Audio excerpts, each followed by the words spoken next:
ভিডিওটা একটু শেয়ার করে দিয়ে নো। এই দেখেন প্রবাসী ভাইরা আমার জন্য টেয়া পাঠাইছে বুঝলি। এটি আজকে মারা যদি লইতেছি মা কুমিল্লা যাইতেছে 3 দিন যাবত একটা না বৃষ্টির কারণে ঘরেতে বাড়িতে পারতাছি না। দেখেন ফেকের অবস্থা, রাস্তাঘাটের অবস্থা। তো এর মধ্যে আমার গাড়ি তুলে দিছি, আম্মা কুমিল্লা যাইতেছে। কুমিল্লা যাই যদি দোকান খোলা তাই আম্মায় ফোন দিলে আমি আবার একটা গাড়িতে যাওয়ান লাগবো। তো এনো কি কইরা আমি আমার গাড়ি তুলে দিলাম, এনো বইয়া রইছি বাসার সামনেই, গ্যারেজের সামনে বইয়া রইছি।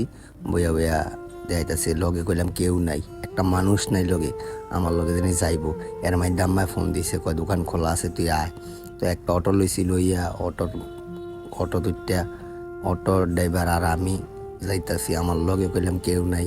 এই যে ক্যান্টনমেন্ট থেকে আয় নিলাম কোনো কুমিল্লা স্টেশন রোড। আয় দিয়ে আম্মা এনে অটো দোকানে বয়ে রয়েছে, ব্যাটারি দোকানো। এই যে এটা ব্যাটারি দোকান, এই দোকানের থেকে ব্যাটারি লাগাইতেছি কুমিল্লা শাসনগাছা স্টেশন রোড। এই স্টেশনের ব্যাটারি লাগাইতেছি। পুরাটা ব্যাটারি টাকা দিছে আমার প্রবাসী ভাইয়েরা। যদি ওনারা টাকাটা না দিত আমি কখনো এই ব্যাটারি লাগাইতে পারতাম না, মনে হয় না। আলহামদুলিল্লাহ, মন থেকে দোয়া করি আমার প্রবাসী ভাইদের জন্য।